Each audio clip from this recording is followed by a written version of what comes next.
Привет в този прекрасен, хубав ден. При нас все още е слънчево и се разхождаме с къси ръкави, както сме ходили лятото. Много е хубаво и след малко ще се насладя така на задния двор на хубава книга и на тези хубави неща, както казах. Заедно ще си отваряме поръчките ни. Хубаво е да намираме удоволствия, които ни правят щастливи и неща, които ни вдъхновяват. Това е нещо, което споделям с удоволствие, защото вярвам, че грижата за здравето е от първостепенно значение. Наскоро споделих на един много мой близък човек, който го обичам, без значение какво се случва. За така, защото стартирам след 2-3 дена с съпругата ми, с една приятелка, Clean 9 програмата.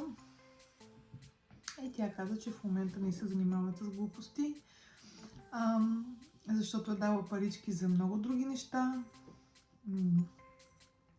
И така, това не означава, че съм обидена или пък ще спра да комуникирам с този човек, дори да е приятел. Сега, ако е мой познат и нямам общо, тогава вече се разминават пътищата ни. Но искам да кажа, че хората смятаме грижата за здравето и отделянето на финанси за хубави продукти, просто много е силно, наистина доста силно са го запечатали.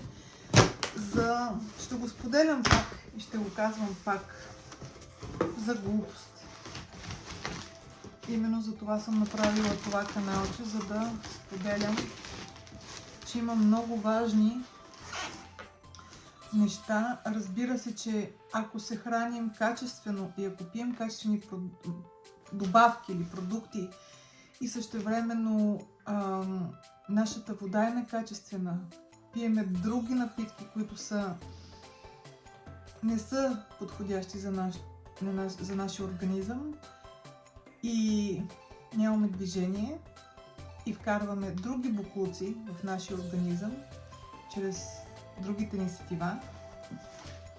За тях ще говоря, защото е много сериозна тема, не е за сега. Само че ето тук сега съм си поръчала тези прекрасни барчета. Те са протеинови барчета. Най-вероятно на някой от вас вече, като чуят протеиново барче или нещо здравословно, му се повдига.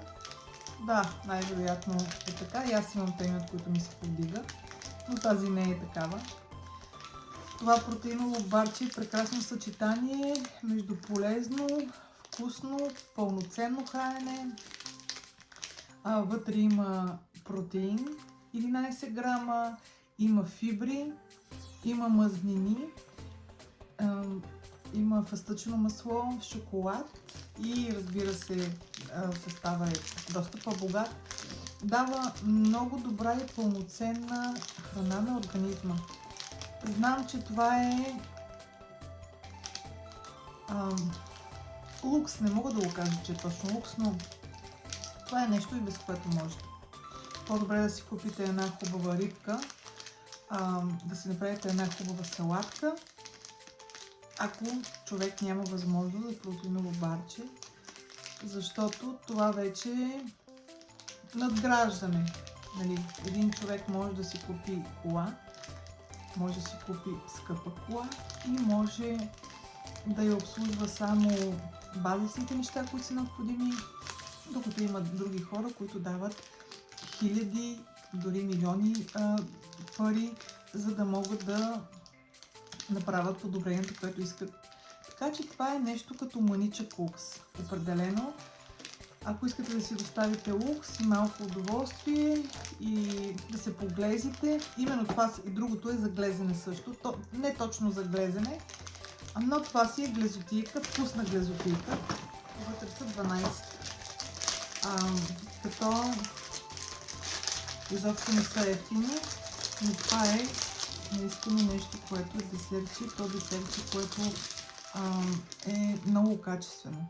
Защото суровините и качеството са важни при всичко като цяло. След малко ще си го хапна, няма да е пред вас. И другата, то не е точно глезотийка, но другото нещо много прекрасно и разкошно, което чаках няколко дена с нетърпение, е това алое. Сега ще отворя, то е запечатано. Алое, което е прасковка. Казвам, че е глезотийка за мен, защото като цяло ние предпочитаме, т.е. ние пием жълтото алое. Това алое, което е 99,7% чисто алое. То е просто само има витамин С в него. Докато това алое има и прасковка и тук е 86% алоето. Затова казвам, че е глезотийка, защото ние пиеме жълтото алое и алоe freedom. Това си го поръчвам така да има в хладилника, за да може да бъде леко студено. Хубаво да не се пие студена напитка, да се извади половин-един час преди това. И е нещо божествено, наистина е толкова вкусно. Алоето не бива да се пие от бутилката, защото няма консерванти. Единствено витамин С-то. И когато влезат бактерии, все пак има микроби в нашата уста, намалява още повече и влошава качеството на продукта вътре, когато попадне слюнка, ако попадне слюнка. Затова е добре да се слага в чаша, но тъй като аз ще го изпия цялото сега, в този случай разбира се, че се пие от бутилката. Много е вкусно. Просто е като един натурален сок. Много често хората сме си претъпили нашите нормални, естествени вкусови рецептори от прекалено много захар, и то индустриална захар. Каквато и да е захарта, тя нарушава вкусовите ни рецептори, както и солта. И така ние не можем да една хубава храна, една естествена храна, една нормална ябълка, едно бананче или каквото да било естествено, не ни носи удоволствие, не го намираме за сладко, не го намираме за вкусно и не може да ни създаде това удоволствие, което желаем, защото ние наистина сме си бъгнали рецепторите. Така че за някой от вас ще бъде най-вкусната напитка, за мен е така. За други от вас ще усещате алоето и може да ви е не чак толкова вкусно. Много е полезно. Витамини, минерали над 200, аминокиселини, много полезни неща. Това е да си създаваме удоволствие да правим малки неща, не е задължително те да бъдат материални, защото има много хора, които нямат тази възможност. Имала съм такива периоди много, когато не съм имала възможност. Не е задължително нещо да бъде материално, за да ни даде удоволствие. И за това ще говоря, защото понякога, когато в живота сме поставени пред някаква ситуация, или сме в някаква, не сме пред, а сме в нея направо, тогава е необходимо да намерим вътрешна сила, вътрешни средства, които не изискват нищо друго, освен настоящето и освен себе си, за да можете да трансформирате, да се успокоите и да